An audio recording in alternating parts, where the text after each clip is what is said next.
Listo. Ok, bueno, buenas tardes. Les doy la más cordial bienvenida a este segundo día de las que son 29ª, ¿verdad? Jornadas de investigación filosófica.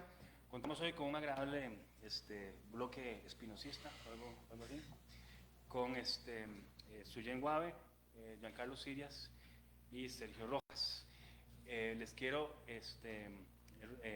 recordar que tienen 20 minutos para la exposición. A los 17 más o menos les voy a indicar que su tiempo se está agotando. Y las preguntas las vamos a reservar para el final, ¿verdad? Me parece que es mejor después de una hora que tengamos la sesión de preguntas. Comenzamos con entonces animales, sufrimiento y utilidad en Spinoza de Suyen Guave. Buenas tardes. ¿Se escucha bien? Este es un buen tono. Ok. Qué dicha que están acá. Es la primera vez que yo estoy aquí sentada, entonces nada, espero que lo que van a escuchar les sirva de alguna forma. Yo no estaba particularmente inspirada cuando puse este título, entonces mi idea con la investigación es, a partir del concepto de utilidad en Spinoza, comprender el papel que juegan los animales y su sufrimiento, y a partir de ahí construir posibles implicaciones resultantes de su participación. Bueno, voy a disponer de una cita de esta ética en específico para iniciar la expo. Está en la cuarta parte y es la proposición 37, que dice lo siguiente: el bien que apetece para sí todo el que sigue la virtud lo deseará también para los demás hombres, y tanto más cuanto mayor conocimiento tenga de Dios. Bueno, se comprende básicamente que entre más conozca a Dios, más voy a querer el bien para mí y para los demás. Pero bueno, para los demás hombres, ¿verdad? Entonces voy a continuar a la parte donde quiero hacer como más énfasis especialmente, que es el escolio de esta proposición.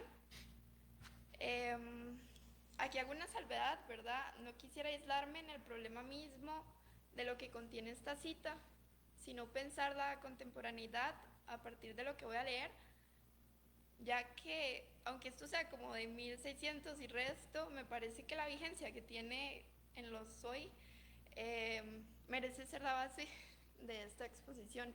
Entonces leo: en su virtud, es evidente que leyes como la que prohibiera matar a los animales están fundadas más en una vana superstición y en una mujeril misericordia que en la sana razón. Pues la regla según la cual hemos de buscar nuestra utilidad nos enseña sin duda la necesidad de unirnos a las bestias o a las cosas cuya naturaleza es distinta de la humana. Acá subrayé y puse en amarillo dos conceptos importantes que van hilados en la argumentación base. El escolio es un poco largo, entonces lo dividí en 3 diapositivas. Voy a continuar con la segunda parte. Sobre ellas tenemos el mismo derecho que ellas tienen sobre nosotros, o mejor aún, puesto que el derecho de cada cual se define por su virtud, o sea, por su poder, resulta que los hombres tienen mucho mayor derecho sobre los animales que estos sobre los hombres. Bueno, aquí hay como una triada importante, ¿verdad? Derecho, virtud, poder.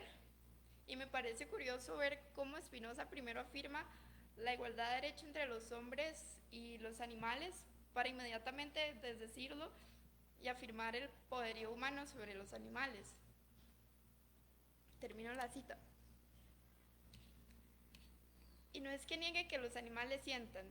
Lo que niego es que esa consideración nos impida mirar por nuestra utilidad, usar de ellos como nos apetezca y tratarlos según más nos convenga, supuesto que no concuerdan con nosotros en naturaleza y que sus afectos son por naturaleza distintos de los humanos. Aquí hice como una broma, ¿eh? Entonces, bueno, no da risa, pero mi punto es que si yo leyera estas barbaridades y me dicen que es Sade el que dijo esto, y yo pensaría que sí es verídico. Pero bueno, es Spinoza el que lo dijo. Y acá remarco nuevamente los conceptos que me parecen importantes. Antes de hablar del contenido, valga mencionar que todo lo que hemos venido leyendo son puras presuposiciones racionales que desarrollan un sistema racional. Es como un argumento circular que pareciera asumir lo que demuestra. Desde el inicio del escolio, Spinoza menciona la consideración de la vida de los animales como algo irracional, en tanto que son seres con naturaleza distinta. Se vuelve entonces la diferencia un factor constituyente de la legitimización, de la subordinación y dominio de los animales, y en muchos casos, claro, la legitimización de causarles dolor o sufrimiento. Pues aquí Spinoza específicamente afirma que los animales sienten. No es la utilidad misma, entendiendo la utilidad como la búsqueda de aumentar mi potencia, mi conatus, saber elegir todo aquello que me fortalece y me permite perseverar en el ser. No es solamente eso, sino también la diferencia, la diversidad de naturaleza, lo que nos parece facultar a los seres humanos para tratar y utilizar a los animales como nos diera la gana. Bueno, este argumento teje unas lógicas estructurales opresivas, donde la diferencia, en vez de implicar como una lejanía horizontal, se presenta como una gradación jerárquica, donde X está arriba de Y, o viceversa. Y según Spinoza, y recordando lo que se menciona en la proposición 37, es como si lo que fuese igual tuviese que ser potenciado, pero lo diferente ser más bien negado u obviado. Parece como haber una lógica ética implícita sobre la que se fundamenta todo este razonamiento, que me parece problemática, en tanto que legitima un supremacismo humano que invita a instrumentalizar de formas sumamente indiferentes a los seres que sean distintos a él.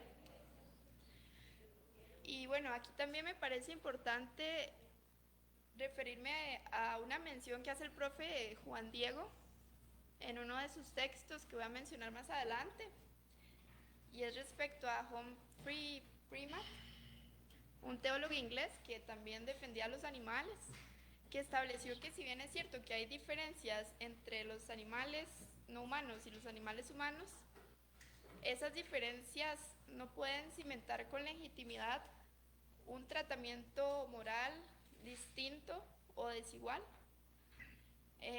Así tal y como la diferencia en peso, estatura, coeficiente intelectual, etc., no puede justificar un trato desigual entre, por ejemplo, un hombre que sea alto, corpulento, inteligente, y una chica que sea como chiquita, delgada e inteligente también.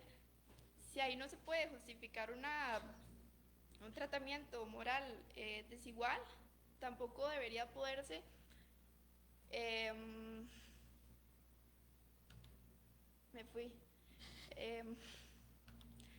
tampoco podría legitimizarse que un animal, no, que un ser humano tiranice a algún animal.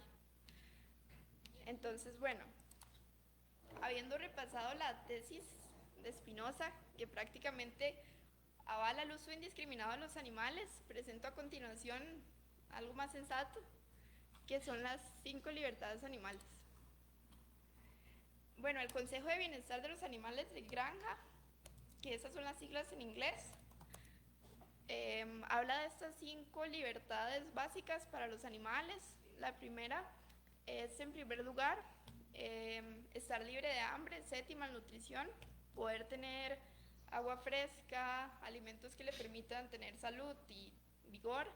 En segundo lugar, el malestar, estar libres de la incomodidad, tener un entorno adecuado donde puedan tener refugio, descansar.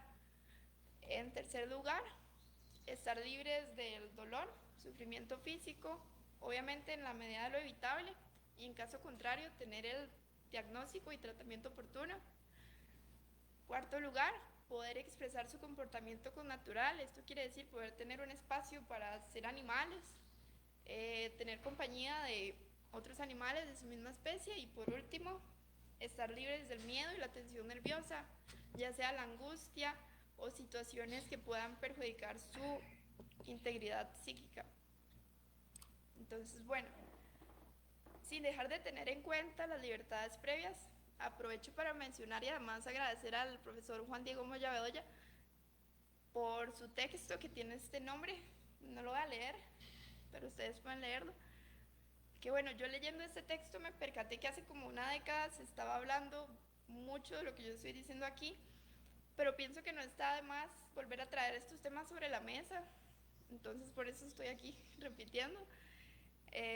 Lo que recuperé de este texto es unos teoremas de filosofía moral de Leibniz, quien estableció una consideración argumentativa sobre la inexhaustibilidad de sacrificar intereses vitales de los animales no humanos en pos de los intereses de los animales humanos. Entonces, bueno, estas son como unas premisas. Las primeras dos. Bueno, la 1, causar sufrimiento evitable es moralmente reprochable. La 2, los animales pueden experimentar sufrimiento. Me parece que son bastante diáfanas, entonces voy a seguir como con las siguientes. Infligir sufrimiento evitable a los animales es moralmente reprochable por 1 y 2. Entonces, si infligir sufrimiento evitable a los animales es moralmente reprochable, no causar ese sufrimiento es moralmente exigido. Después viene la 5, todo lo moralmente exigido es moralmente debido. La 6, si 3, entonces no causar a los animales sufrimiento evitable es moralmente debido. Y finalizando con la 7, no causar sufrimiento evitable es moralmente debido. Yo no quería como ponerme lógica con esta exposición, pero me pareció una forma apropiada de expresar lo que por sentido común nosotros no desearíamos, que es básicamente tener que padecer sufrimiento innecesario, un sufrimiento que se nos propiciara sin razones aparentes y además estando nosotros despojados de métodos de defensa pertinentes. Entonces, ese es Leibniz también. Estas proposiciones que vamos a ver aquí se siguen de lo que acabamos de ver y aunan también los principios de libertad que vimos de los animales. Entonces, que un animal no humano, eso es ANH, animal no humano, padezca por negligencia o indiferencia humana, hambre y sed, es moralmente inaceptable. De la 1 en adelante hice como esa abreviación de N y H para no cansar con tanto texto, ¿verdad? Entonces voy a ir rápidamente sobre esto.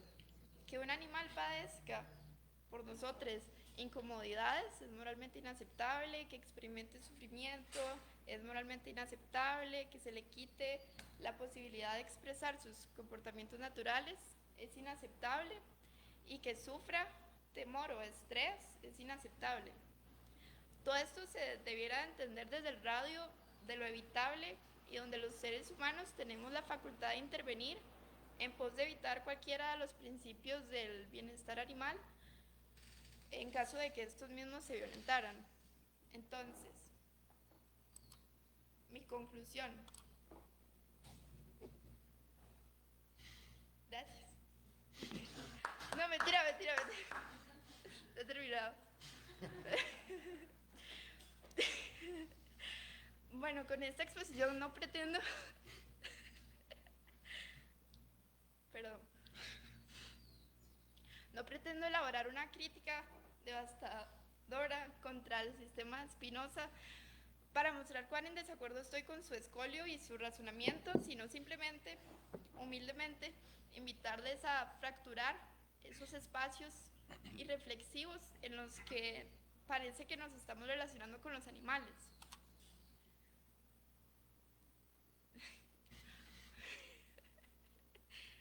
Y bueno, más que conclusión, tengo una propuesta que es como repensar las dinámicas, vinculaciones y relaciones que tenemos con los animales. Yo sé que sugerir un no aprovechamiento de los recursos animales, in this economy, es ingenuo e idealista. Entonces, más bien, Me decanto por mencionar la posibilidad de un aprovechamiento ético de los recursos, ya sea un consumo más consciente y responsable que evite en lo posible contribuir en los hilados de explotación animal. Nunca estaría de más replantearse muchas de las industrias que atraviesan los cuerpos, ¿verdad? Pero eso lo dejo ahí en el aire por si a alguno le interesa hacerlo. El biocentrismo, antes que un antiespecismo puro y duro con el que de pronto es más complejo poder ser consecuente. Un biocentrismo que apele por el bienestar y la toma en consideración de la vida en general y dentro de lo posible. Después, evitar las lógicas violentas, opresivas, predatorias, que normalicen dinámicas de poder que a fin de cuentas terminan siendo monstruosas y pueden tener repercusiones estructurales y sociales indeseables para los oprimidos. Y finalmente, aumentar el radio de nuestras consideraciones morales. Nunca viene mal un poco de consistencia y creo que si sabemos amar, cuidar y velar por la integridad de nuestras mascotas, ya tenemos la mitad del camino para poder incluir en ese radio a otros animales no exclusivamente domésticos. Y ahora sí terminé, gracias.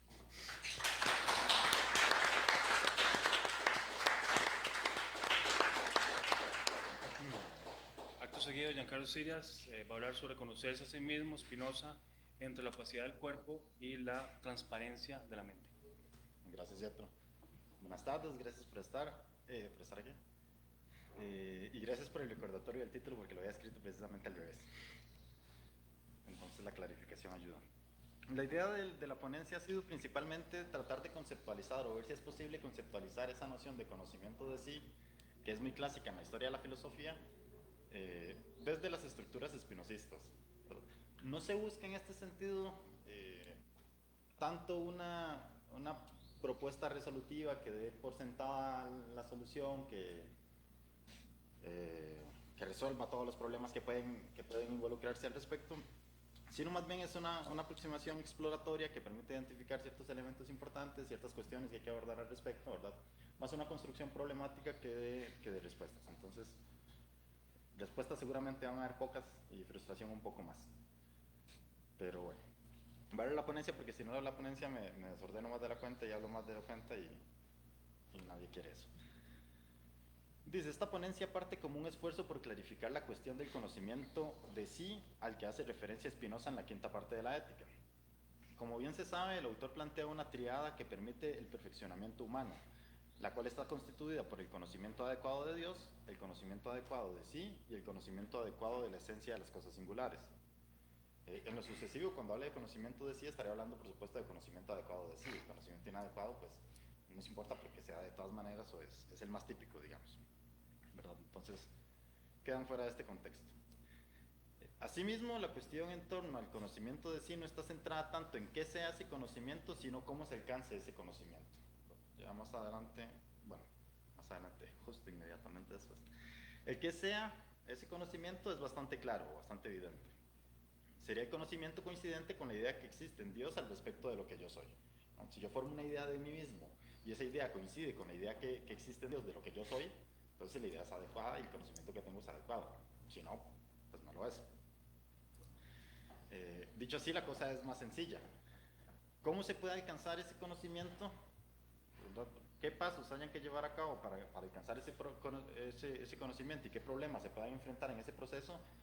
Me parece es más difícil y menos evidente dentro de la estructura espinosista, dentro de la teoría espinosista. De entrada podría decirse que se alcanza de la misma manera que se alcanza el conocimiento de las demás cosas singulares, ¿verdad? El proceso sería exactamente el mismo que el de conocer la botella, por ejemplo.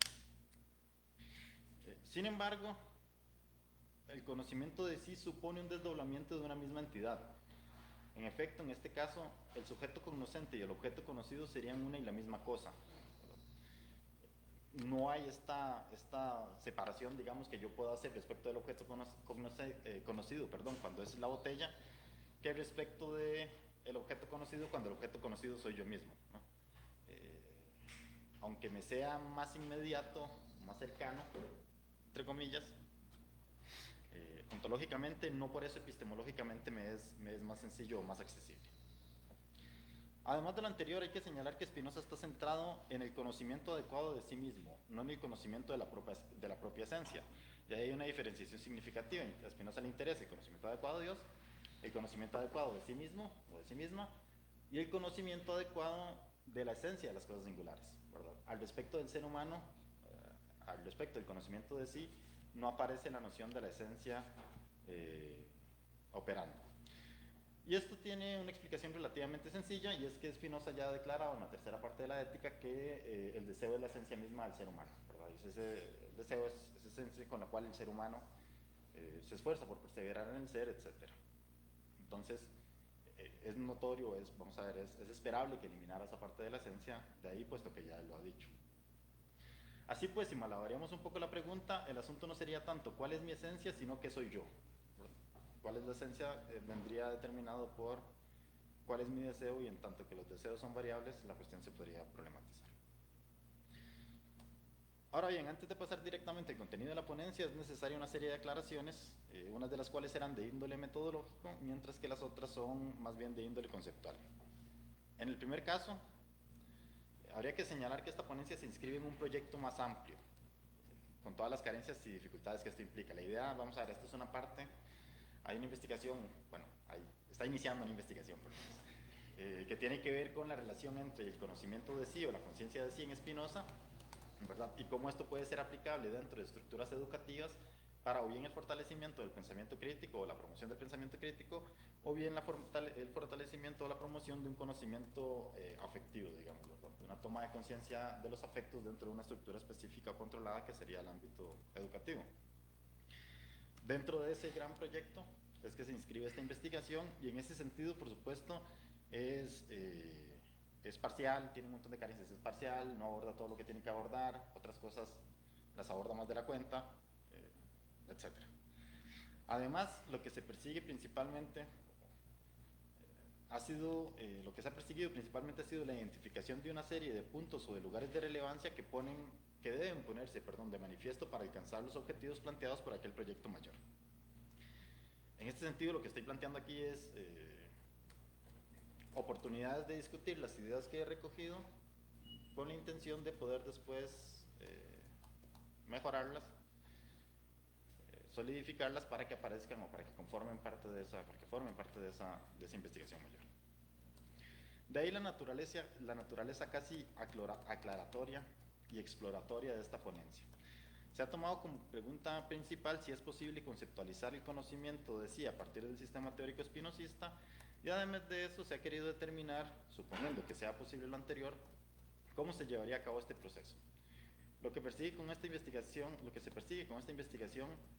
no es más entonces que clarificar conceptos y procesos dentro del corpus espinosista. En este sentido, es un trabajo muy exegético que toma las obras de Spinoza y trata de clarificar algunos conceptos, ¿verdad? Dar interpretaciones posibles al respecto de algunos conceptos y cómo se construirían o cómo se alcanzarían esos estadios conceptuales que propone Spinoza. No obstante, la pregunta así planteada implicó, como es de esperar, una serie de preguntas posteriores. Esa lista, por dicha, esa lista de preguntas se fue simplificando con el proceso investigativo, en la medida en que muchas de ellas se subsumían unas en otras,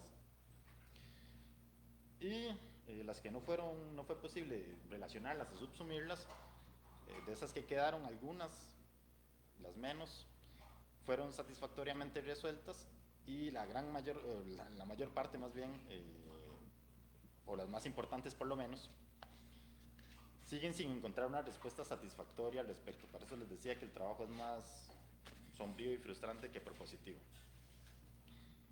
Asimismo, he de decir metodológicamente que esta ponencia se ha limitado a dos obras espinosistas: el Tratado de la Reforma del Entendimiento y la Ética. Eso evidentemente es una cosa que es susceptible de ser criticado,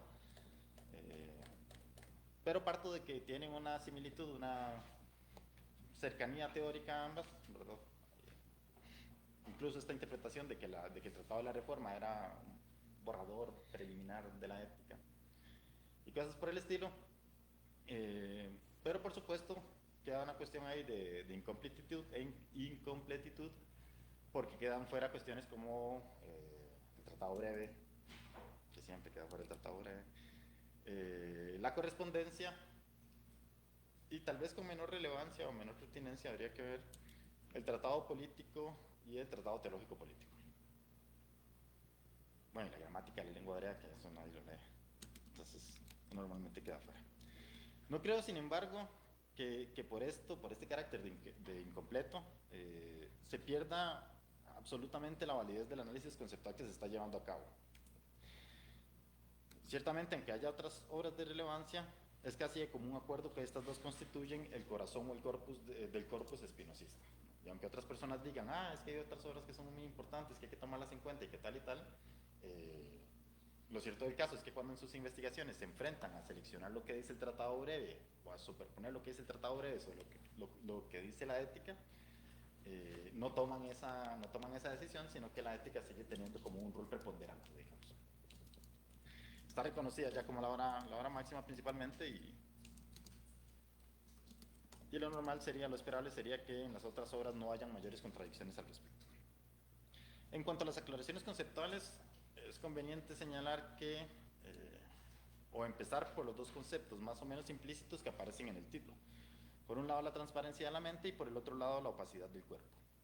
Estos aparecen como escenarios límite o casos límite dentro del espectro del conocimiento en Spinoza. Spinoza determina en la tercera parte de la ética que la idea del alma y el alma misma es una y la misma cosa, que se concibe bajo uno y el mismo atributo, a saber, el del pensamiento. Esto es en la Escuela de Confusión 2, creo. En este sentido, el conocimiento del alma aparece como un proceso, por así plantear el asunto, natural o intuitivo, si se quiere. En ese uso vulgar de intuitivo, como un conocimiento inmediato, sin intermediarios, ¿no? Por eso he hecho referencia a esa noción de la transparencia de la mente. Parece que la mente se conoce a sí misma de manera inmediata, sin necesidad de mayor esfuerzo, digamos, sin exigir mayor esfuerzo por parte del individuo. La mente entendida aquí dentro de la estructura espinosista, ¿verdad?, como la idea del cuerpo que existe en acto. La cuestión del cuerpo, sin embargo, parece ser menos sencilla. En principio, según las proposiciones que están después de la proposición 18 de la segunda parte, hay un énfasis reiterado en la imposibilidad de que la mente conozca adecuadamente el cuerpo. Y eso aparece en varias proposiciones, creo que hasta la 25 o 24. Eso se debe principalmente a que el cuerpo es un ente, digamos, compuesto por muchos otros cuerpos. Cada una de las partes del cuerpo humano están compuestas por muchos otros cuerpos, y eso implica, o eso lleva a que la mente no pueda representarse una idea adecuada de cada una de las partes que componen el cuerpo. Más aún, a la larga lo que interesa no es tanto las partes que componen el cuerpo, sino la relación o la proporción entre movimiento y reposo que permite que se conserve ese cuerpo. Cuando se altera la proporción movimiento-reposo, es que se dan modificaciones dentro del cuerpo o que el cuerpo deja de existir. Pero que ciertas partes constitutivas se vayan o vuelvan, no implica, se vayan y sean reemplazadas por otras, no implica una modificación significativa del cuerpo, en tanto se conserve la proporción movimiento-reposo que les decía. En este sentido es que digo que el cuerpo parece ser opaco a la mente. Y sin embargo, esa noción de opacidad, tal vez habría que buscar otro concepto menos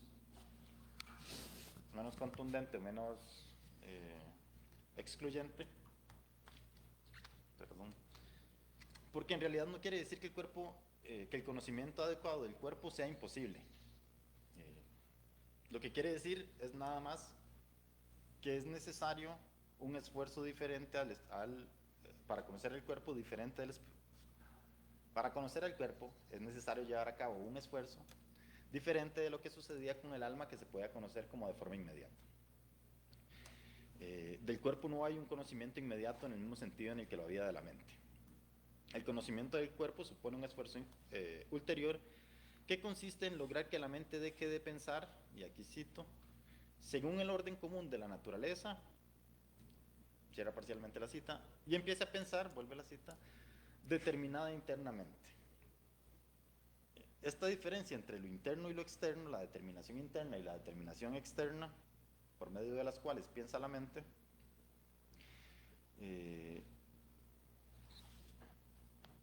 no está necesariamente en función de la relación con las cosas exteriores, o más bien no está necesariamente en función de la existencia de cosas exteriores al respecto de las cuales se lleva a cabo el pensamiento. La diferencia entre lo interno y lo externo está propiamente hablando en la forma en que nos relacionamos con esas cosas externas o con esas cosas exteriores. Si la mente percibe las cosas según el orden, según el orden común, de la naturaleza, estaría determinada externamente, está percibiéndolas de forma aislada, lo que supondría una ocupación superior de la capacidad de pensar. El problema con pensar las cosas de forma aislada es que dice Spinoza más adelante, en la parte quinta principalmente me parece, que si un afecto impide a la mente pensar en otras cosas diferentes que las que promueve ese afecto, que en ese afecto, o la cosa que causa ese afecto, entonces la mente estará perdiendo gran parte de su potencia. En cambio, una mente que pueda pensar en muchas cosas a la vez, está desarrollando mayormente su potencia. Entonces el problema vendría dado por quedar absortos o absortas en una sola cosa que viene dada según el orden común de la naturaleza, percibiéndolos aislado, percibiendo esa cosa de manera aislada y sin dar campo a otras formas a la posibilidad de conocer otras cosas, digamos. En el caso contrario, en el caso de la determinación interna de la mente, lo que se da no es una eliminación de las causas exteriores, que son necesarias, vamos a ver más adelante por qué las causas exteriores son necesarias para poder pensar, sino que lo que se presenta es un enfoque diferente relativamente a la determinación.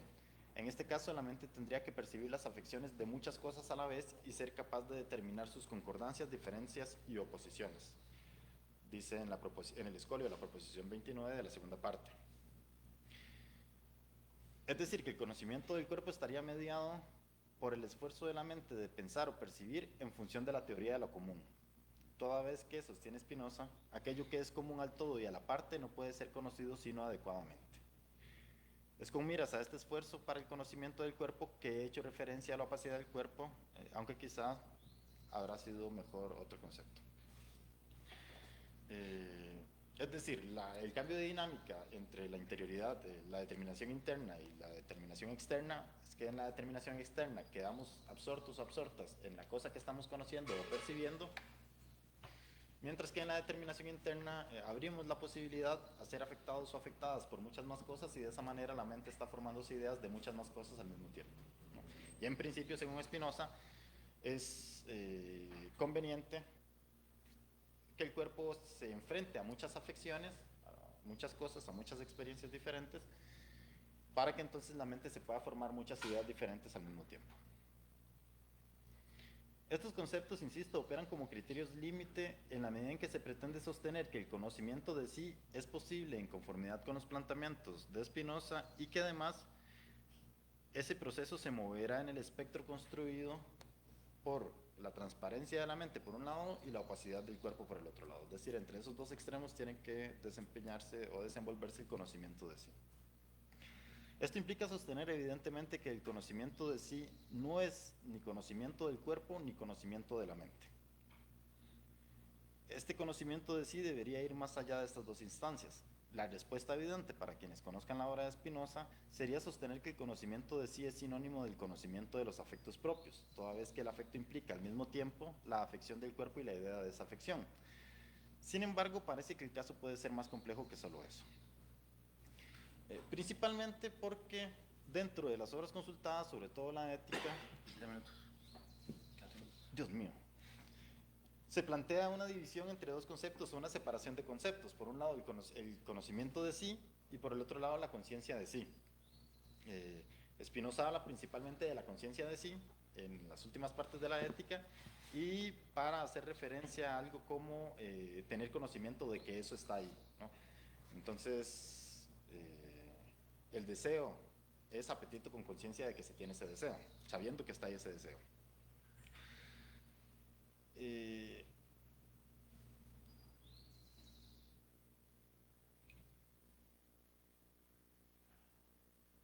Los ejemplos que utiliza para hablar de la inconsciencia son, por ejemplo, son el caso del periodo de la niñez, el caso de la embriaguez y el caso de la locura, donde estas personas no están exentas de las afecciones externas, sino nada más del conocimiento de las causas de esas afecciones externas.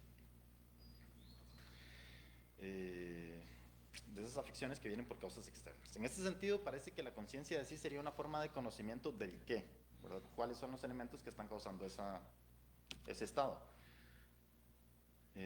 Conocimiento que, dicho sea de paso, no tiene por qué ser completo. La principal característica de este conocimiento sería la referencia a la transparencia de la mente. Nuevamente, será un conocimiento que se da casi de forma intuitiva, casi de forma inmediata. Mientras que el conocimiento de sí, por el otro lado, implicaría un mayor grado de conocimiento. Se trataría ahora de un conocimiento más bien del cómo o del por qué, si se quiere. Este es, en efecto, el tipo de conocimiento al que sí parece hacer referencia, al tipo de conocimiento de sí al que parece hacer referencia Spinoza en la quinta parte de la Ética, cuando establece la relación entre conocimiento adecuado de Dios, de sí y de la esencia de las cosas singulares. Se trataría de un conocimiento de las causas o del orden causal implícito en este contexto. Es decir, sería un conocimiento que comprendería al mismo tiempo la conciencia de sí y algo más, lo excedería, por así plantear el asunto. Un minuto. Así que vaya concluyendo. Hacia la vida.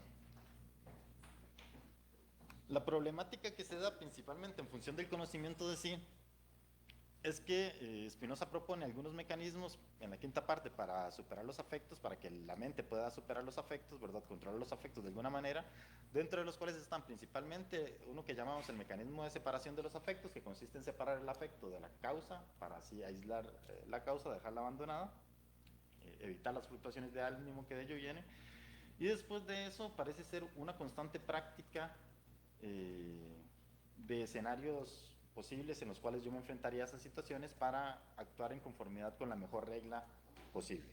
Y nuevamente aquí parece que no fuera Spinoza el que está hablando, sino otra persona. Dice Spinoza, lo mejor que podemos hacer, pues, mientras no tenemos un perfecto conocimiento de nuestros afectos, es concebir una recta norma de vida, unos criterios seguros de vida y grabarlos en la memoria y aplicarlos continuamente a las cosas particulares que se presentan con frecuencia en la vida. Contrario a lo que venía diciendo, a lo que había dicho antes de que había que maximizar la cantidad de afectos a los que se enfrenta, de afecciones y por supuesto y por ende de afectos a los que se enfrenta la persona, parece ahora que más bien hay que llegar a un punto límite, que sería lo que frecuentemente se enfrenta, y a partir del cual dejar de experimentar ese tipo de cosas y detenerse más bien, como lo dice en el mismo escolio, un poco más adelante, este es el escolio de la proposición 10 de la quinta parte, dedicarse a pensar y meditar con frecuencia en las ofensas comunes de los hombres y cómo y por qué vías se repelen con la generosidad, ¿no? El conocimiento de sí, en este sentido, parece que permite dos opciones posibles, en este sentido, saltándome la mitad de la ponencia, parece que permite dos opciones. Opción 1, buscar el aislamiento, en un momento determinado, el aislamiento de la interacción con las demás cosas singulares, ya también. Las demás cosas singulares, de forma tal que los afectos estén controlados o que la lista, digamos, el registro de afectos esté controlado, y que entonces el sabio espinosista pueda conocer cómo actuaría en ciertas maneras, esto suena muy aristotélico, y enfrentarse a la vida a partir de ese registro que conserva. O la segunda opción, que tampoco es bastante agradable, aceptar que cuando está hablando del conocimiento de sí, el conocimiento de la esencia de las cosas singulares, está hablando más o menos de una misma cosa, que sería tomar conocimiento de esa inexpugnable interconexión que existen entre todas las cosas de la naturaleza, tomar conciencia del lugar que se tiene y poco más que eso, ¿verdad? Vivir en conformidad con esa línea. Y bueno, no tengo más tiempo. Gracias. Más corto. Bueno, Sergio Rojas termina el bloque espinosista, creo, con su exposición sobre el resentimiento. Gracias, buenas tardes. Esto se enmarca en tratar de recuperar una investigación sobre los afectos pensados en su relación con el tiempo. Aquí, digamos, si hay un marco, una matriz conceptual espinosista, según el cual el tiempo es una imaginación con la cual se construye el afecto o los afectos en general, y pensando la relación con los demás. ejemplo, los afectos de emulación, como decía Spinoza, imitativos, y que normalmente suelen terminar en formas, digamos, peculiares de empatía o de exigencia de la empatía o su contrario. El resentimiento es un afecto bastante peculiar, y en razón de lo cual voy a intentar describirlo con 2 o 3 acercamientos, pero hay que saber que desde el punto de vista del lenguaje, pues, digamos, común, el resentimiento no es un afecto. Es decir, si uno busca los diccionarios, no importa en qué idioma, es sufrir una herida, digamos, en el sentido físico, estaría desde el punto de vista de la emoción.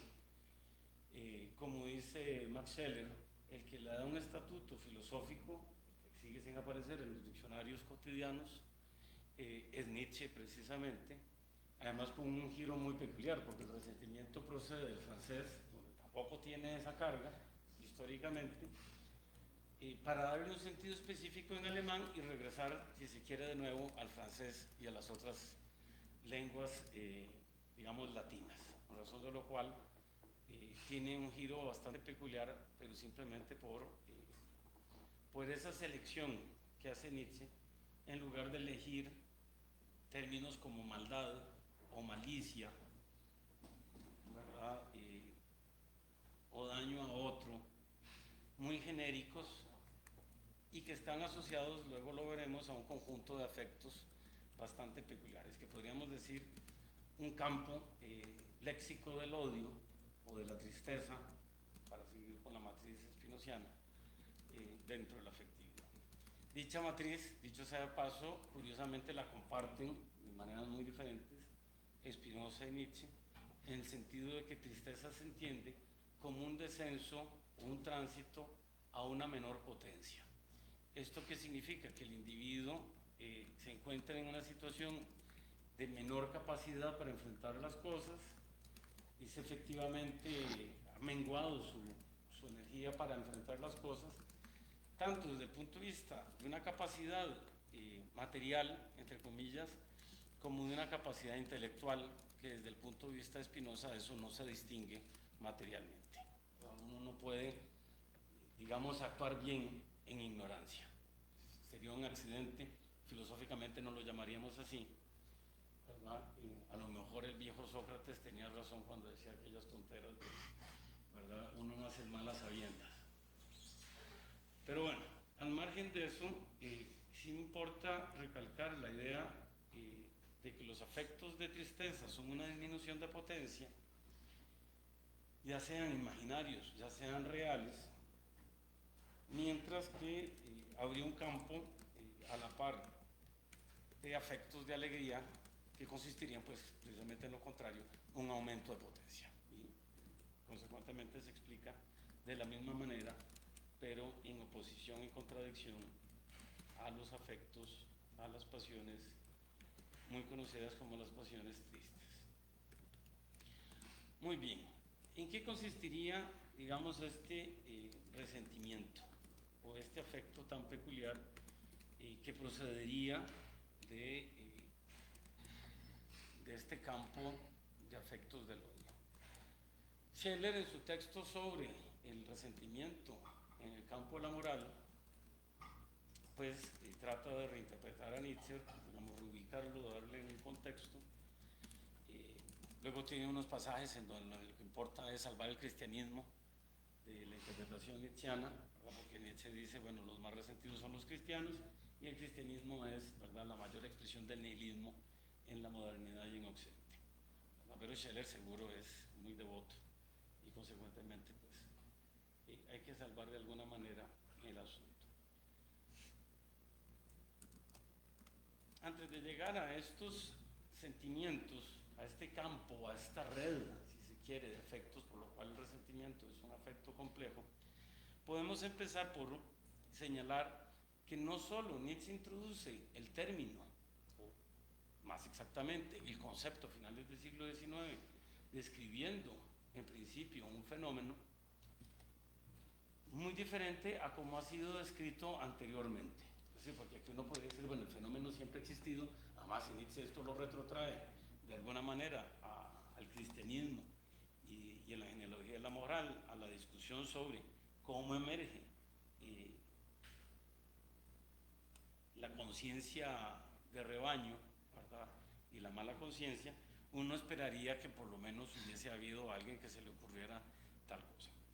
Sin embargo, uno no se topa con eso, sino que, por ejemplo, Descartes o Spinoza hacen referencia al problema de la satisfacción. Spinoza incluso lo titula, esto siempre ha sido un problema en las traducciones, remordimiento de conciencia. El remordimiento de conciencia suena muy clásicamente a un problema de arrepentimiento, ¿verdad? Dicen alguna tontera y me remuerde constantemente la conciencia. Ciertamente es negativo, ¿verdad? Los estoicos dirían muy claramente, Séneca sobre todo no pierde el tiempo en eso, ¿verdad? Metió las patas, ¿verdad? Ya olvídelo, ¿verdad? Sigue adelante con su vida, aprenda algo de eso y consiste en superarlo. Pero ya aquí hay algo muy importante, que es el hecho de que el remordimiento es una regresión en el tiempo, un vivir en el pasado, en el presente. O si quieren, para que no suene muy extraño, un vivir con el pasado en el presente. Dicho sea de paso, en la matriz espinociana hay un problema de los tiempos, porque al ser los tiempos imaginaciones, los podemos movilizar como si fueran cosas, dado que son representaciones, al margen de lo que cotidianamente, habitualmente, pensamos como tiempo, pensando en un tiempo, entre comillas, científico, ¿verdad? En la flecha del tiempo que les gusta poner en las clases de física en el colegio, y ya cuando llegan a mecánica cuántica la flecha, ¿verdad? Es otra cosa, si es que existe tal cosa. Pero, insisto, aquí hay esa idea en el remordimiento y en el arrepentimiento, el de regresar a lo vivido. Y esto es fundamental porque evidentemente Scheller va a regresar sobre esta idea y lo va a definir de alguna manera como la repetición y el volver a vivir una experiencia. Esa es la expresión más o menos que da en alemán. Los traductores franceses del texto de principios de siglo usan un término que me parece más exacto, que es rumiar, ¿verdad? El afecto consiste en rumiar y machacar lo mismo, ¿verdad? Y entonces todo el mundo ha tenido esa, digamos, no vamos a decir terrible experiencia, pero el remordimiento de conciencia aparece después del examen. No, la respuesta no era eso, ¿verdad? ¿Cómo se me ocurrió semejante burrada? ¿Verdad? ¿Por qué no hice la división antes? ¿Por qué no saqué la raíz cuadrada? ¿Verdad? ¿Cómo diablos no se me ocurrió citar a San Agustín? ¿Verdad? En un examen de medieval donde las autoridades van primero y lo demás, ¿verdad? Va después. Entonces, y si además pierden el curso, seguirán acordándose de la metida de patas de eso. Digamos que no tiene mucha consecuencia, bueno, si tienen que volver a llevar medieval, ¿verdad? Lo van a sufrir probablemente, por más de alguna razón. Pero en principio no es tan terrible como simplemente vivir una experiencia constantemente, ¿verdad? Y al final de los días, ¿verdad? Decirle a las nietecitas y nietecitos, ¡ay, la respuesta de San Agustín, qué metida de patas! ¿Verdad? Me habría agradado antes y tendría un puesto en el Ministerio de Comunicaciones, pero bueno, sigo con el asunto.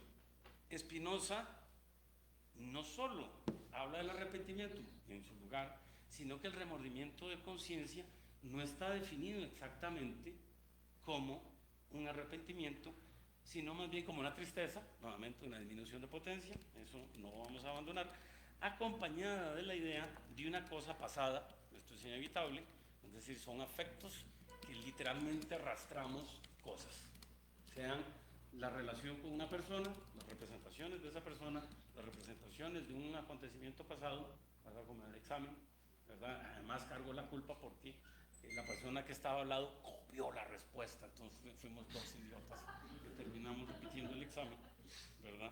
Y siempre me lo señala a final de año, ¿verdad? Que por mi culpa perdió el examen y tuvo que abandonar la carrera pujante de filosofía. Tristeza acompañada de la idea de una cosa pasada que ha sucedido más allá de lo esperado. ¿Esto qué tiene que ver con el arrepentimiento? Nótese que Spinoza dice el contrario de esta conscientia morsus, remordimiento de conciencia, es el gaudium, el gozo. Es decir, es la alegría acompañada de la idea de una cosa pasada que ha sucedido más allá de lo esperado. Normalmente, algunos traducen eso por grata sorpresa, ¿verdad? Es como metí las patas en la pregunta de San Agustín y aún así el profesor me puso un 10 en el examen. Pensamos que no leyó el examen completo. Debería ser una decepción. De alguna manera hay una decepción porque no salió el resultado esperado, más allá de lo esperado, dice Spinoza. ¿Qué ocurre aquí? Que precisamente para explicar estos elementos, Spinoza solo recurre a la construcción psicológica, moral, ética, individualmente. Cómo un cuerpo, cómo un individuo sufre unas afecciones específicas que se transforman conforme se van aglutinando todos estos elementos, el objeto del afecto, las imaginaciones dentro de las cuales están las imaginaciones de las personas relacionadas, de las imaginaciones del tiempo, demás imaginaciones, etcétera, y la intensidad que tiene que ver con esto, para la frustración de haber perdido tal examen. Cómo esta característica es una construcción, por una parte individual, puramente ética, pero ciertamente con unas consecuencias políticas que solo se visualizan cuando se entiende a la comunidad como un conjunto que se aviene en utilidad, en conveniencia, dice Spinoza, para que las partes aumenten la potencia, aumenten la utilidad de la comunidad entre sí. Y consecuentemente, la manera de entender esta decepción significa que una parte ya se ha recibido una disminución del resto de la comunidad o la comunidad en su conjunto se ha comportado de tal manera en producir una decepción. ¿Verdad? Podemos pensar precisamente en el marco político en el que nos encontramos.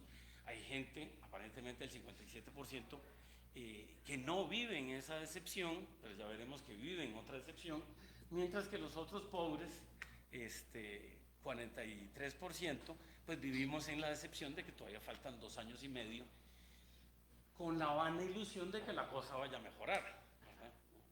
Eso será otra cosa, ¿verdad? Miedo y esperanza, diría Spinoza. Eso es lo que nos espera.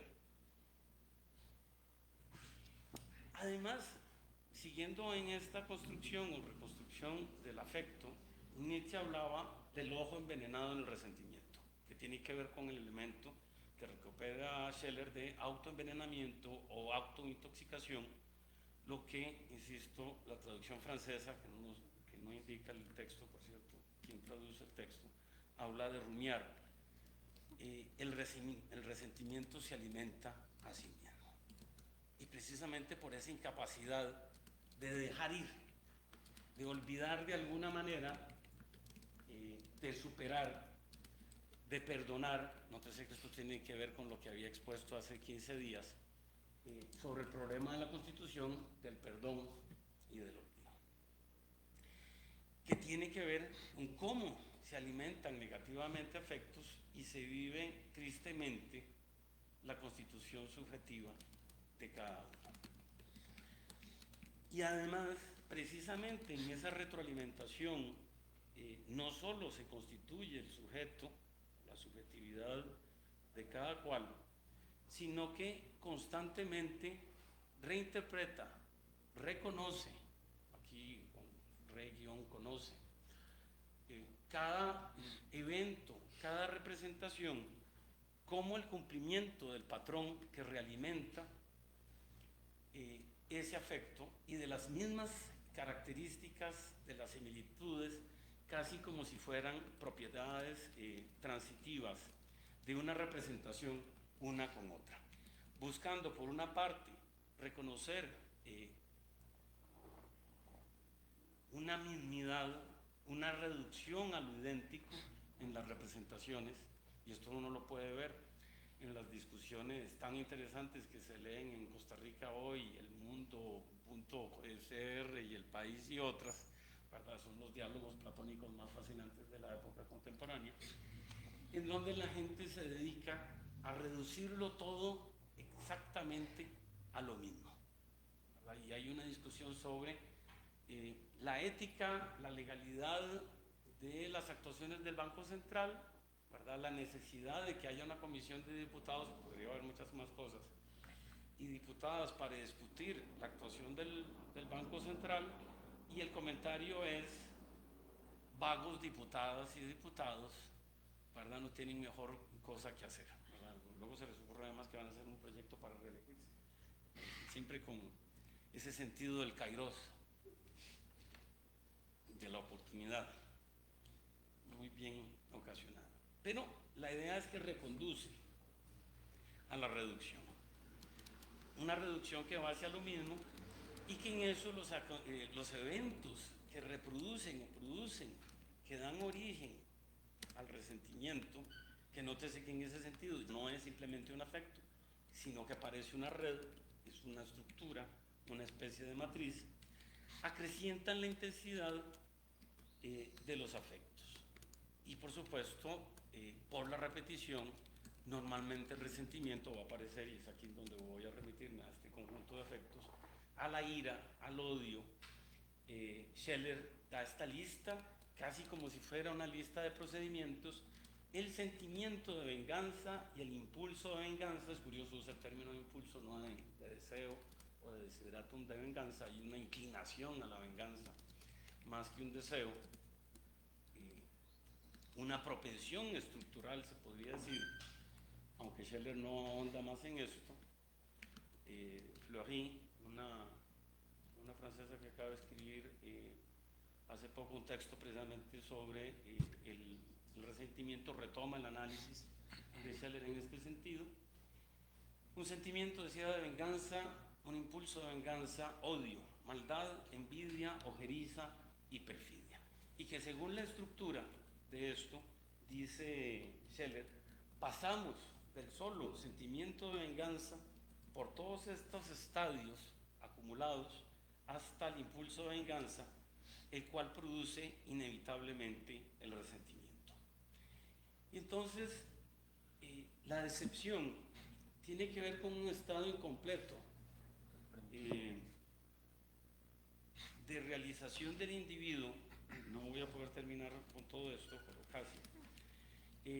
Del individuo, porque esa idea de la venganza es restablecer aquello que produce o que conduce a esa reducción de la identidad, y es la idea de una desigualdad básica, fundamental, por la cual, ¿verdad?, se ha sufrido un daño, ¿verdad? En el fondo, las representaciones, los afectos, es la sensación de un daño que, conforme se extiende en esa matriz antes dicha, se generaliza de tal manera al punto que parece ser difícil de medir, de localizar, de visualizar.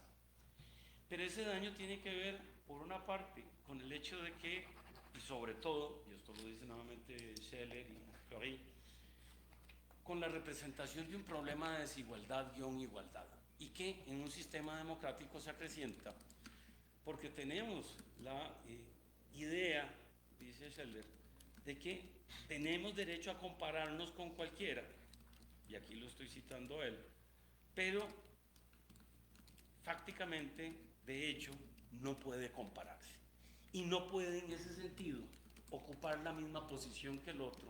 Nótese que aquí hay una especie de esfuerzo,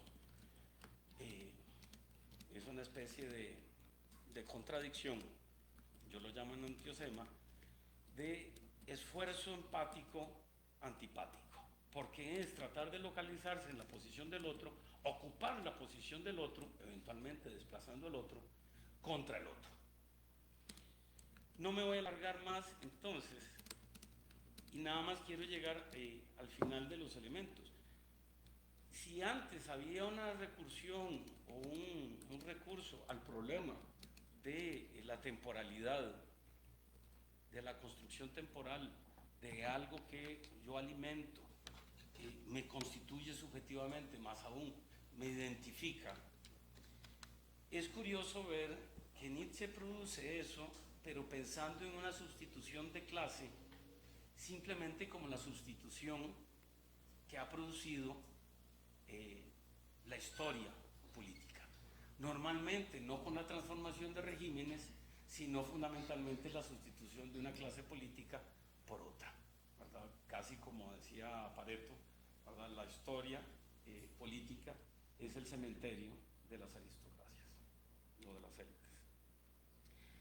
Nietzsche, por el contrario, pensaba precisamente en el problema de la jerarquía moral y el hecho de cómo esas propiedades que en el fondo han producido un daño no son transitivas y esa herida, ¿verdad?, se sigue transmitiendo, y en lugar de caer en cuenta, no en la recuperación, en la reparación de esas heridas, simplemente en la idea de poder transmitir las mismas propiedades de una clase a otra. Y ahí hay un problema claramente ético desde el punto de vista de la ética y la política del siglo XVII, regreso a Spinoza, sino desde la época contemporánea, porque no se ha entendido cuál es la afectividad política que necesita ser reconstituida para que una clase social o un conjunto de clases sociales se transformen, ya esto ya va a sonar terrible, en sujeto histórico, en sujeto político. Muchas gracias.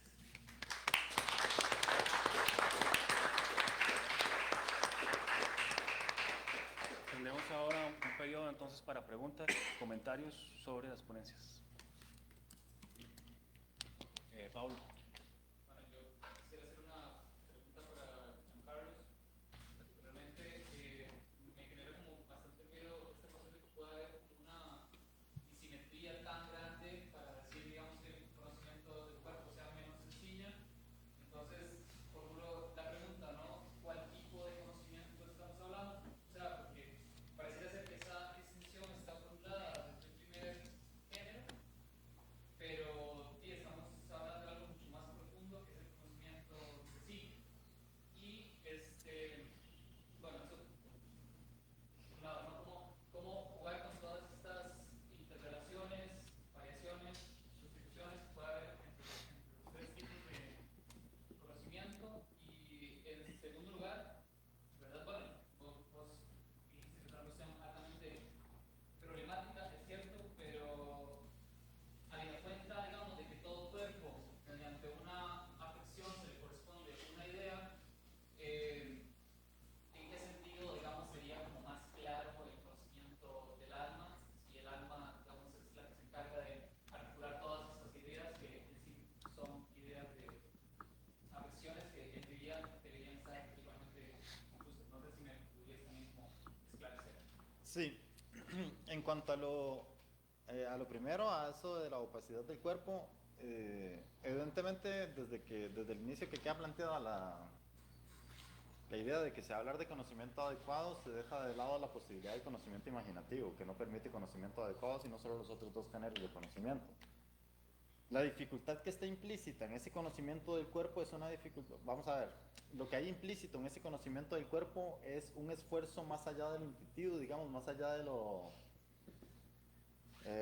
que se manifiesta como evidente, en la medida en que para conocer el cuerpo propio, la forma en la que se da el conocimiento del cuerpo propio, vamos, tengo que buscar la cita. La forma en la que se da el conocimiento, el proceso de conocimiento propio implica conocer de los otros cuerpos o en relación con los otros cuerpos lo que se nos parece, lo que nos difiere, etcétera, ¿verdad? Esa relación de coincidencias y diferencias.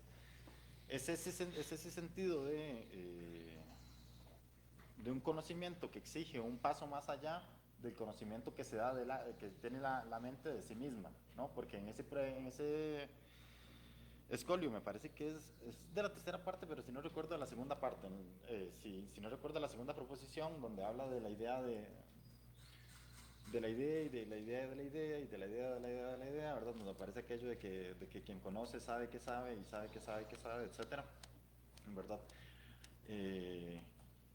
A la idea de la mente se le presenta, entre la idea de la mente y la mente, no existe una diferencia más que formal, es lo que dice Spinoza. En ese sentido es que hay una transparencia, ¿verdad? Es decir, no es necesario un proceso ulterior para conocer eso que es la mente, ¿no? En el caso del cuerpo, sin embargo, no nos es transparente en el sentido de que nada más percibir el cuerpo no nos dice qué es el cuerpo, ¿verdad? Para poder conocerlo adecuadamente es necesario llegar a ese segundo grado de conocimiento que se da a través de la teoría de lo común. Teoría de lo común, dicho sea de paso, que no es tampoco tan sencilla como parece, ¿verdad? Hay que recordar que la teoría de lo común sostiene que aquello que se da en el todo y en la parte, cualquiera de las partes, lo conocemos adecuadamente, ¿verdad? Pero que sea aquello que tenemos en común, por ejemplo, la botella y todos nosotros y todas nosotras, es una cuestión que habría que ver. ¿Es nada más el estar determinados en un orden causal o es nada más el estar constituidos en una proporción movimiento-reposo, etcétera? En esa línea es que va la idea de la opacidad del cuerpo, esa dificultad, ese esfuerzo extra que hay que dar para conocer el cuerpo frente a la transparencia de la mente, ¿no?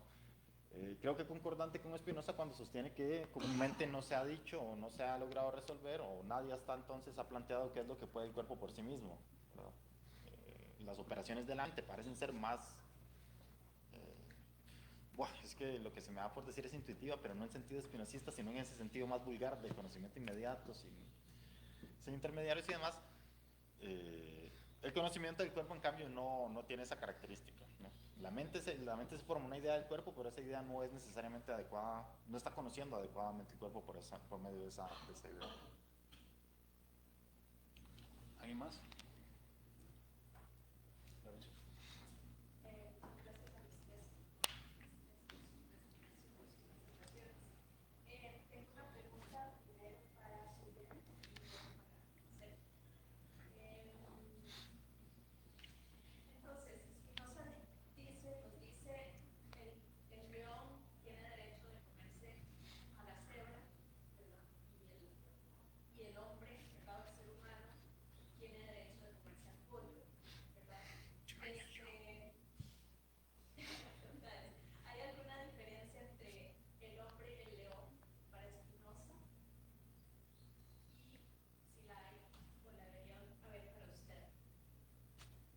Ok.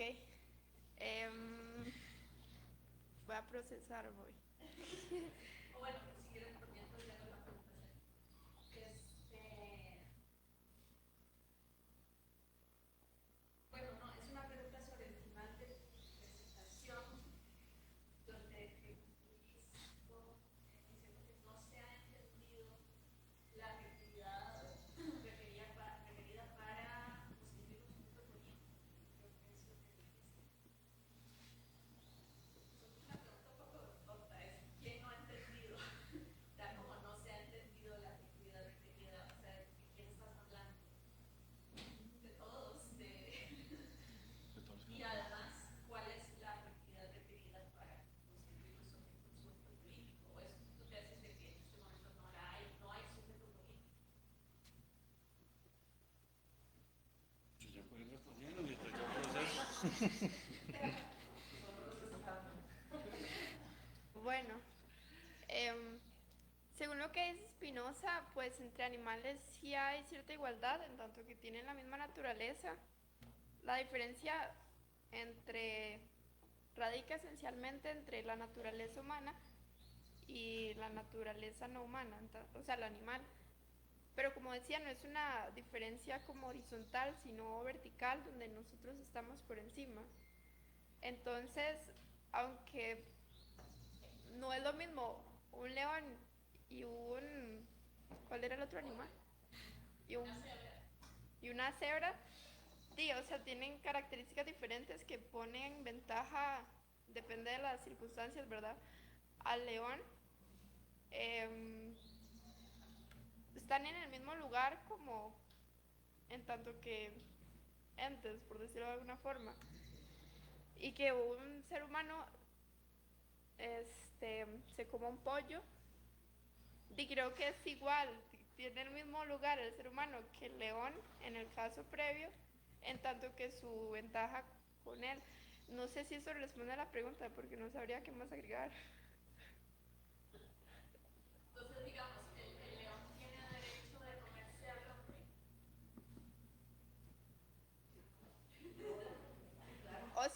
pienso que sí, pero según Spinoza no, porque estamos por encima, entonces tenemos más poder sobre ellos. Como tiene poder, o sea, poder de que puede, ¿verdad? Si estoy yo frente a un león ahí, me gana, ¿verdad? Pero estamos como jerárquicamente por encima, entonces hay una legitimidad. O sea, no digo que vamos a ganar en un encuentro físico. Es que no sé si esa legitimidad está en Spinoza o usted se lo está atribuyendo y es más bien que usted está en contra de ese argumento, pero creo que sería interesante entonces como desarrollar, ¿verdad? ¿Cómo piensa esa diferencia entre el hombre y los animales? Usted, digamos, aparte de eso. Nada más como... ¿Cómo la pienso yo? Sí, no lo digo para que responda a la pregunta, nada más que creo que sería interesante para la construcción de su argumento, Ujú. como que ahonde un poco en cómo usted está pensando esa diferencia. Ok, gracias. Efectivamente, yo diría que la humanidad, como rasgo general, particularmente la occidental, aunque uno podría decir que incluso la oriental, en eso o está occidentalizada o comparte los rasgos, no hay diferencia. Porque digamos, si uno regresa a la explicación que da Nietzsche en la genealogía de la moral, incluso ese dato que da Nietzsche de ¿verdad? El siervo ha sustituido al amo, pero con conciencia, con moral, ¿verdad? De siervo, ¿verdad? Y el amo tenía conciencia de amo, ¿verdad? No se parece en nada a Hegel, porque el pobre Hegel, ¿verdad? El amo necesitaba que el esclavo lo viera, ¿verdad? El pobre amo necesitaba al esclavo al final, ¿verdad? En la versión de Nietzsche no. Pero eso era muy peculiar porque Nietzsche de alguna manera entendió, digamos, grosso modo una cierta idea de la antigüedad. Que luego historiadores como Finlay dicen, sí, había una noción, efectivamente una aristocracia que se decía a sí misma buena, en razón de lo cual ya lo demás no importaba, ¿verdad? Y los otros eran los que tenían problemas de conciencia, como fuera. Digo que todo esto es muy curioso porque al final es como si eso fuera el único momento, ¿verdad? Desde un punto de vista ético, hipotético, en que ha sucedido un cambio y luego los cambios han sido siempre la sucesión de un grupo o una clase, una sociedad con conciencia o moral de rebaño o de siervo que sustituye a otra. Nunca reconstituyéndose como sujeto, ¿verdad? Digamos, en sus propias condiciones, sino en las condiciones heredadas.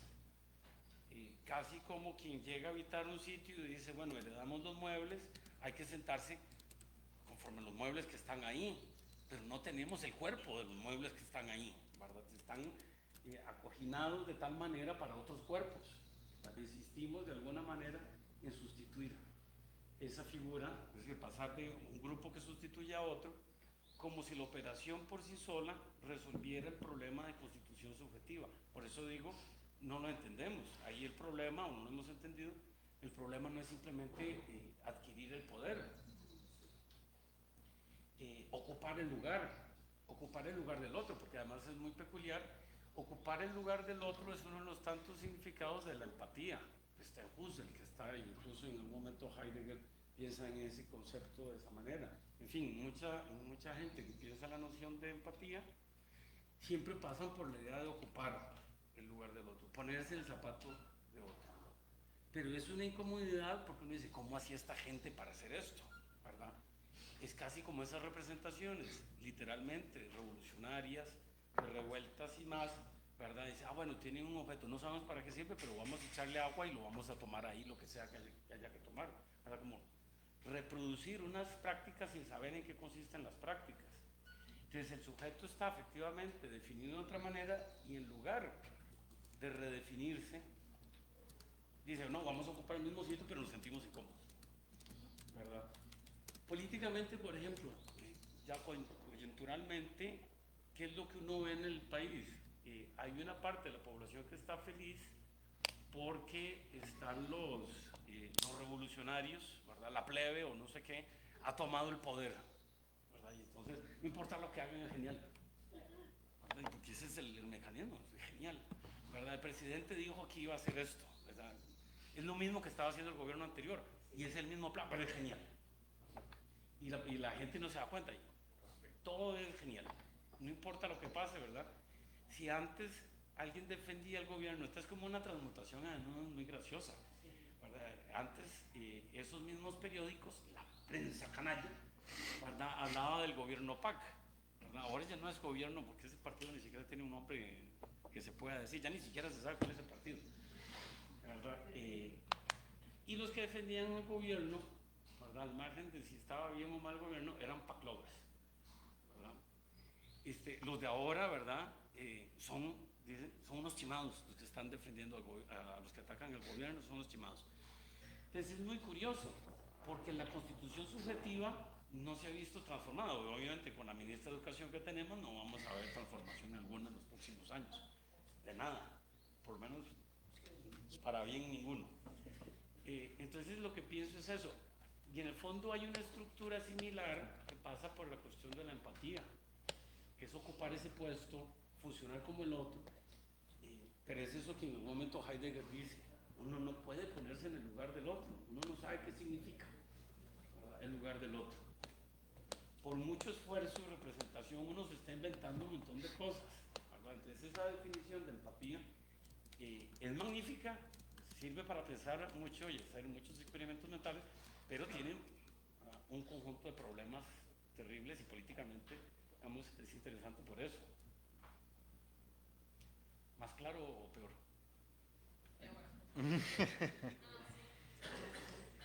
Tengo malas noticias, el catering se atrasó, entonces tenemos bastante tiempo para... Ah, bueno. O sea, el del café, entonces tenemos bastante tiempo. Quisiera aprovechar nada más, ya le doy la palabra, creo que Francisco. Ahora que usted contestó, para hacerle una pregunta sobre, sobre esa pintoresca frase de la que usted, como usted tituló su ponencia de coloquio de violencia, al cual no pude asistir, desgraciadamente. Esta frase tan estúpida, ¿verdad? Sin perdón ni olvido, ¿verdad? Que utiliza tanto la gente, ¿verdad? Que cuando uno la escucha, la lee, uno siente como, es muy débil esto, ¿verdad? O tiene tintes de resentimiento, precisamente. O sea, como que sí yo hoy ven con lo que usted trató hoy y lo que habló la vez pasada, pero usted dice como muy abstracto. Yo quiero preguntarle si usted piensa que esa frase es indicativo de que la gente confunde justicia con venganza, ¿verdad? O que la gente cree que hay algo bueno en estar resentido, ¿verdad? Hasta cierto punto sí, esto es muy curioso y esto me ha pasado en varios coloquios internacionales, curiosamente uno sobre Spinoza y uno sobre Nietzsche. El de Spinoza, además el de Spinoza tiene la peculiaridad de que mide el ritmo político de Sudamérica, normalmente se hace en Brasil y en Argentina. Entonces normalmente las ponencias van en ese tono de alegría cuando la cosa va bien y en tristeza cuando la cosa va mal.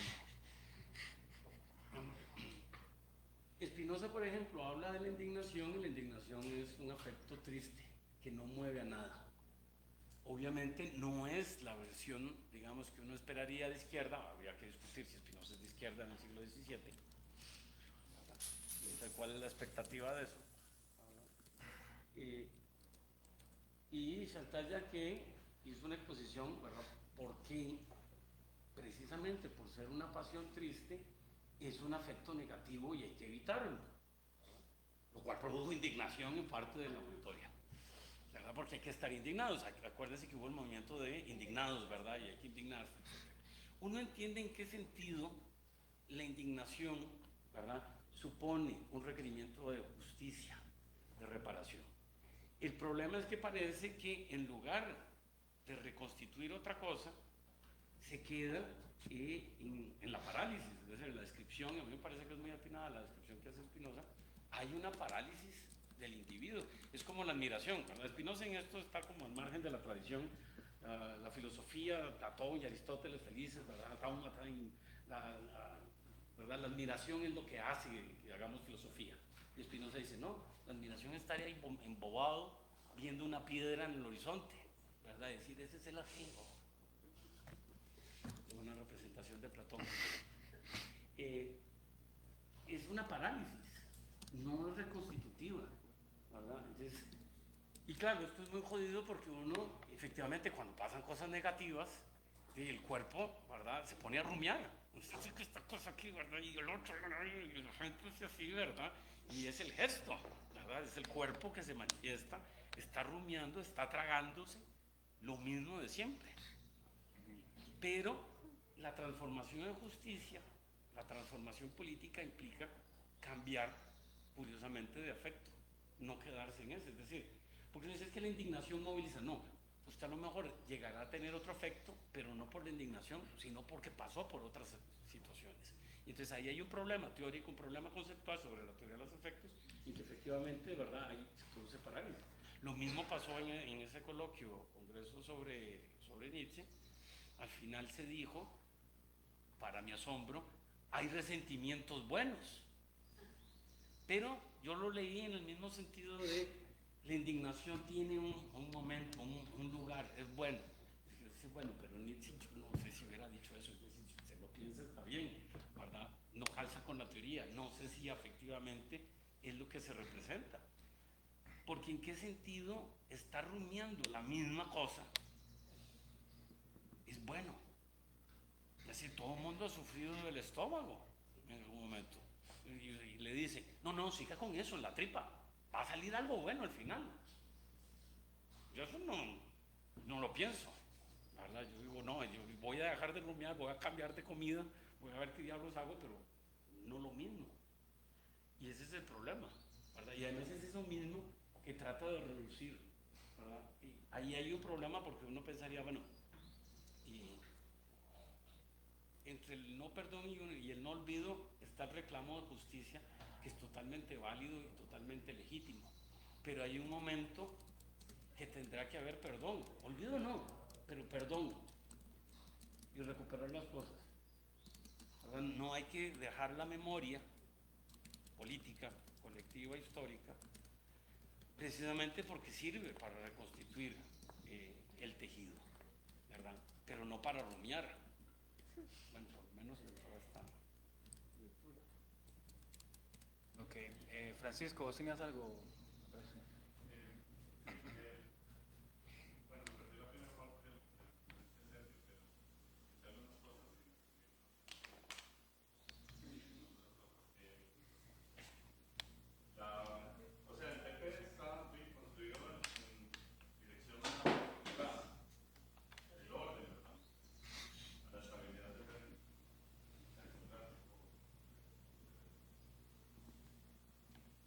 Pero no es problema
porque todo depende de quién lo enuncia.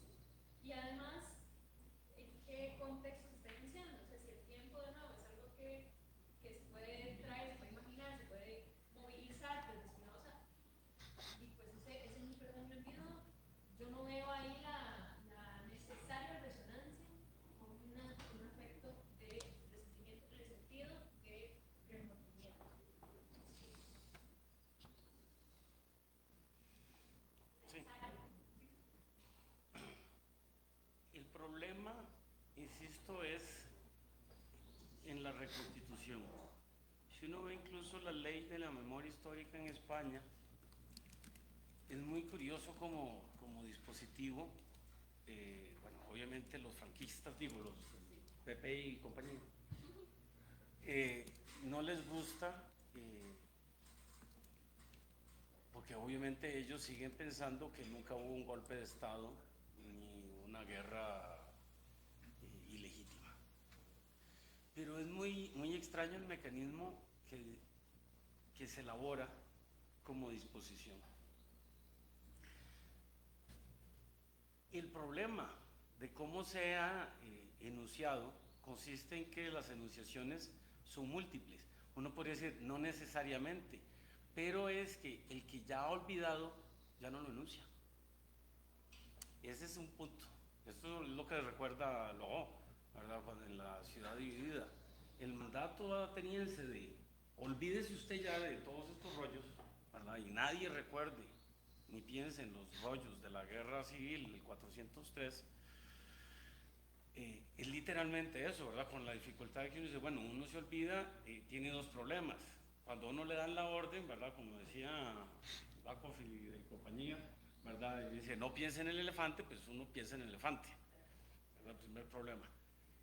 Segundo problema es cómo pasa eso a la historia. Obviamente, desde cierto punto de vista, hay mecanismos, pero desde el punto de vista de la estructura, digamos, rumiante, a mí en la expresión, ¿verdad?, del perdón y el olvido, siempre he entendido que debería ser, esto ya es una cuestión como de lógica, ¿verdad?, problemas de lógica, olvidar, pero no perdonar. Esto, ¿verdad?, suena un poco extraño, totalmente. Que por una parte debería ser lo más sano porque uno deja de rumiar, pero al mismo tiempo no ha perdonado. O, ¿verdad?, perdonar, ¿verdad?, y en consecuencia olvidar, dejar pasar el asunto ya. Pero claro, ese perdonar consiste en que haya pasado la reparación, es ahí donde está el problema. Repetir los acontecimientos y las demandas supone el problema de seguimos rumiando cosas y claro, el sistema en sí mismo es en sí mismo rumiante. Es decir, no solo es que los sujetos son rumiantes, les gusta rumiar, ¿verdad? Y no somos como el pollo del león, estamos más cerca de la cebra. Pero la estructura misma, por eso regresaba a la cuestión del sujeto político, y nos hace rumiar. Al sistema le gusta que estemos rumiando, es parte del miedo. Siempre hay cosas que reclamar. Los presidentes de los últimos años aquí y en otras partes, y así lo voy conectando con lo que decía Francisco, se han dado cuenta que son técnicamente, tecnocráticamente incapaces de gobernar. ¿Por qué quieren el poder? Bueno, ya habrá ahí una serie de explicaciones válidas. Pero una manera de mantenerse entretenido en el poder, literalmente, es producir oposición en la población. Es lo más fácil, ¿verdad? Y si esa oposición, además, uno la logra polarizar, ¿verdad? Chimados contra chimados, una cosa de ese estilo, ¿verdad? Ese iba a ser el título de la ponencia, sobre la chimazón. Todavía lo pensaré. Es muy difícil reconstituir, salirse de las negatividades, porque uno está rodeado de eso. Es decir, parece como que la sociedad ya ha llegado a un punto en que la producción afectiva consiste en eso. ¿qué es lo que habría que hacer? Encontrar los lugares o producir los mecanismos, los dispositivos en donde eso, ¿verdad?, no interfiriera. Es casi una revuelta de otro estilo, en donde dice, bueno, no importa, nos organizamos de otra manera, nos olvidamos del Estado, del político, de Jonito, de yo qué sé. No existe un mecanismo, o hay partes del mecanismo que se podrían construir, que son accesibles, pero los afectos positivos y los afectos negativos, aun cuando Spinoza normalmente, por ejemplo, los pone en oposición uno a uno, ¿verdad? Yo qué sé, alegría, tristeza, amor, odio, miedo, esperanza, etcétera, etcétera, etcétera,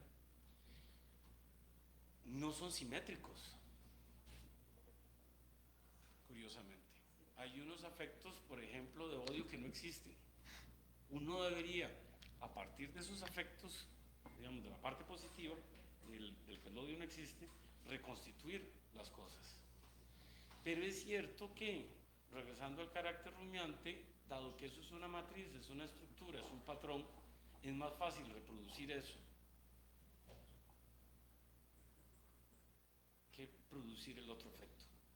El otro efecto, es decir, consiste en el ejercicio estoico constante de reconstituirse como sujeto.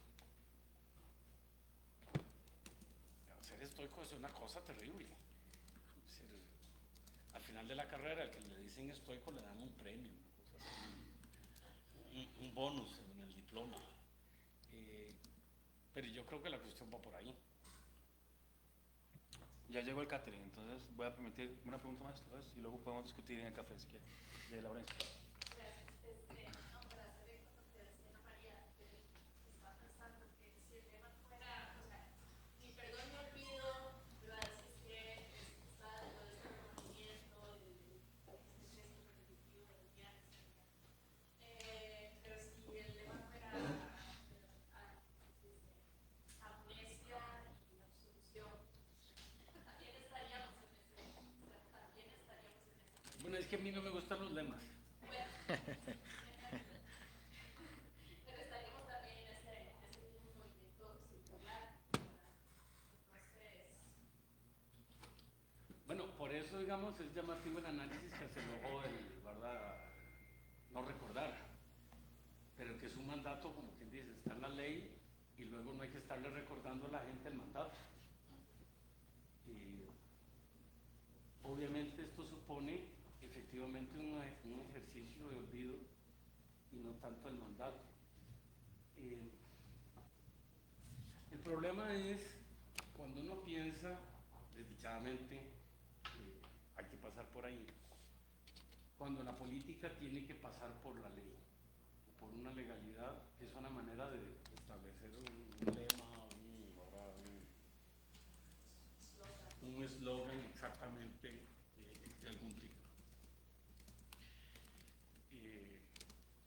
La tradición clásica en filosofía, ¿qué es lo que dice? Hay ley porque somos idiotas, más o menos, para resumirlo, porque somos incapaces de gobernarnos sin un mandato externo.